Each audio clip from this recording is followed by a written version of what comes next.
Bom pessoal, olá, eu tô aqui hoje para fazer um trabalho, uma videoaula sobre a história do software livre, como vocês podem ver no slide.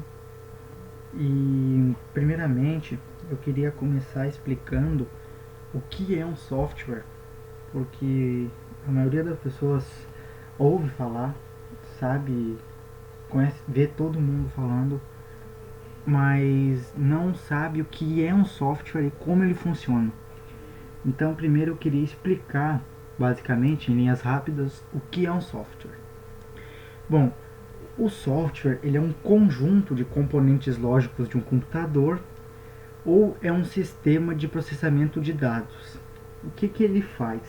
Ele é o responsável pelo controle funcional do computador.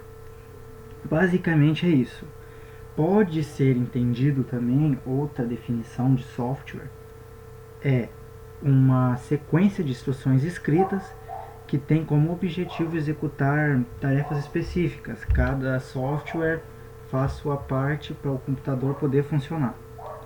É conhecido como a parte lógica do computador e ele fornece as instruções para o hardware para poder o computador funcionar. Bom, agora o software livre.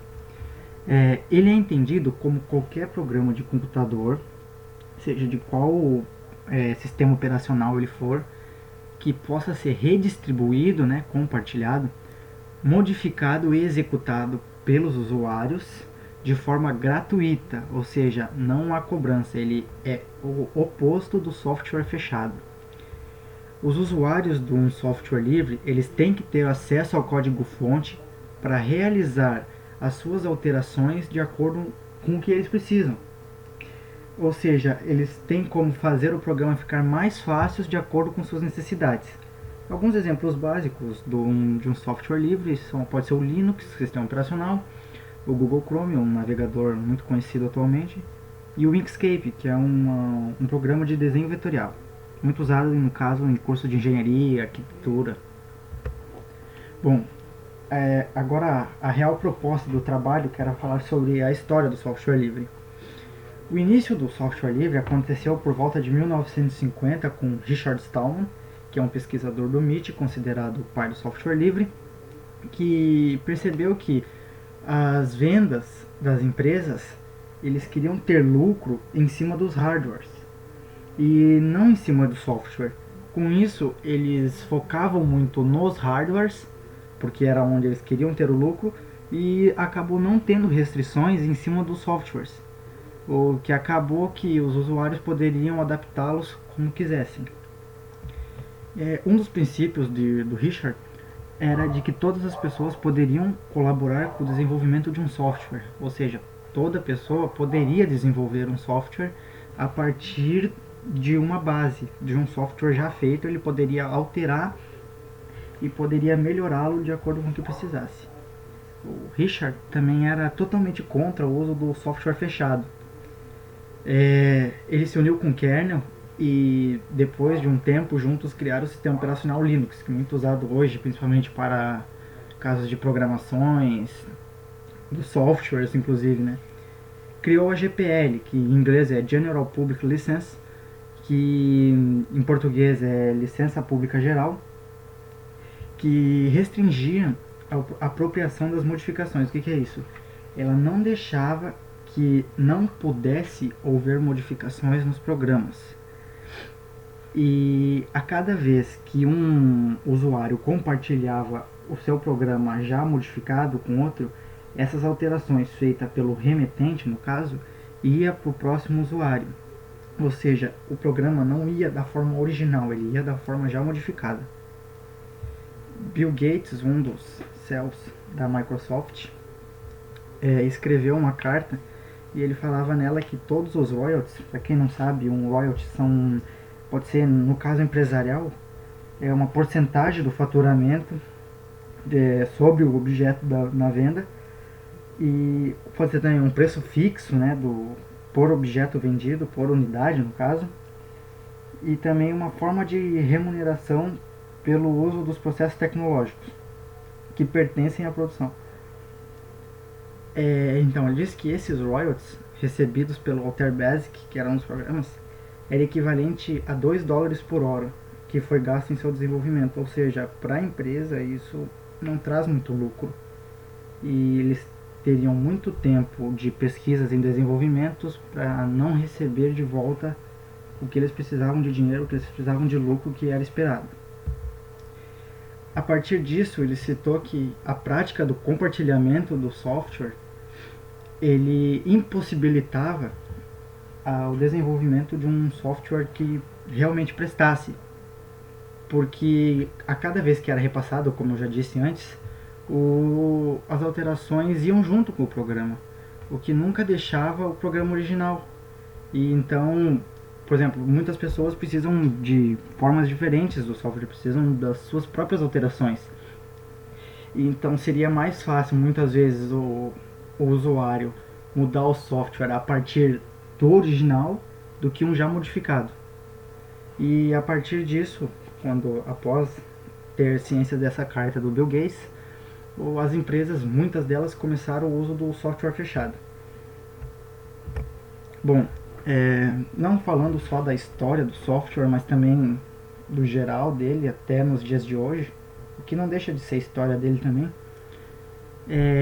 a importância dele no caso é porque milhões de usuários, a maioria das pessoas no mundo que usam computadores, usam softwares livres. Por exemplo, os navegadores, todo mundo usa um navegador de internet, senão não teria como ter acesso à internet. Mozilla Firefox, Internet Explorer, o Google Chrome, como já citei, e há milhões de usuários de softwares no mundo. Bom, as vantagens de se ter um software livre.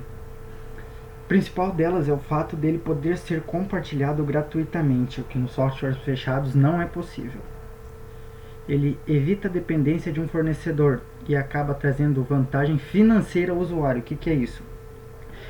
Um usuário ele precisa de um software para fazer um programa. Por exemplo, o próprio CorelDRAW, que é um programa de desenhos, para fazer propagandas, banners.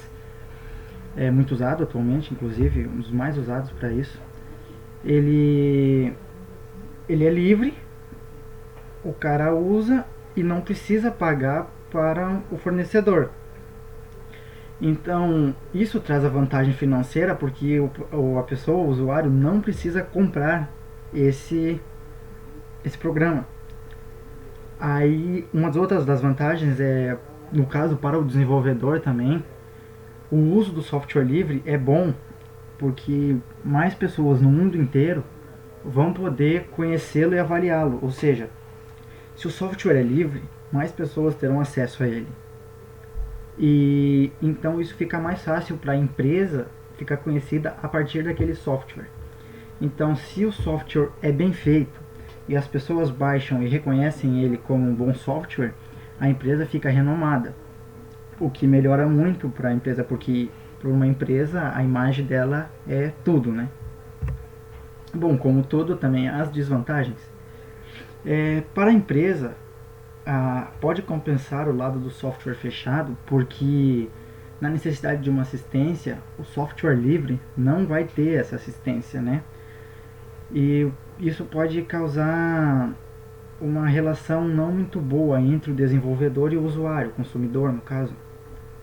Ou seja, se o usuário tem um problema com o software, tem alguma dúvida que não seja esclarecida, por exemplo, na internet, no caso o programa para de funcionar, ele não terá uma assistência que, por exemplo,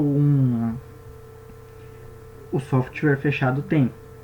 No caso, o antivírus Kaspersky, não sei qual é a pronúncia correta, ele é um software fechado, porque ele é comprado e vem, por exemplo, 3 licenças para 3 computadores. Ele não tem como ser compartilhado entre computadores, eles são apenas essas 3 licenças e a cada ano que se passa ele deve ser renovado ou acaba a sua licença. Ou seja, mas você tem uma assistência geral dele, assim que você precisa, alguém vai te atender para te ajudar. E, por exemplo, se não é um desenvolvedor que seja renomado, as pessoas terão receio em usar o software, porque não vão saberem se funciona ou não.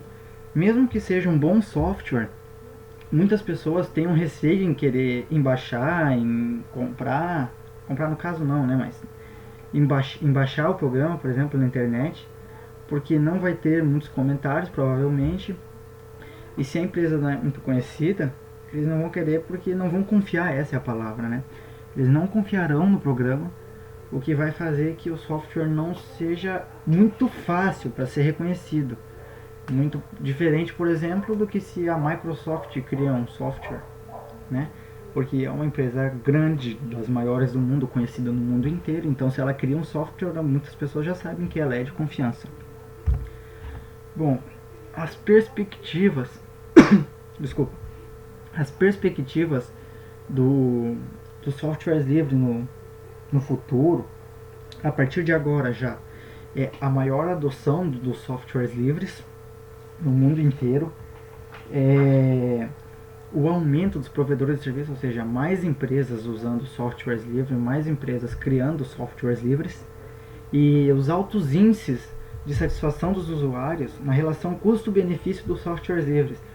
Eles vão ser softwares mais baratos, porém vão dar conta do recado, como se diz, né?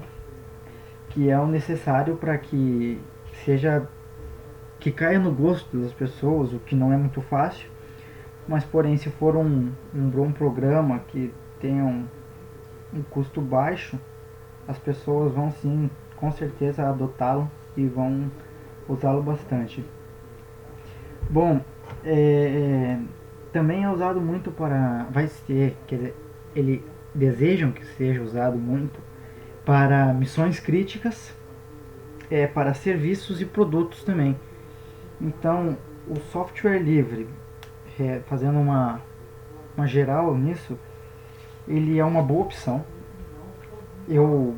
No caso, eu pessoalmente uso bastante. Os que eu mais uso, eu não uso softwares fechados. Muito difícil usar. Já usei o antivírus Kaspersky, mas já parei de usá-lo. É muito bom, inclusive. Mas eu uso softwares livres atualmente. E é isso aí, pessoal.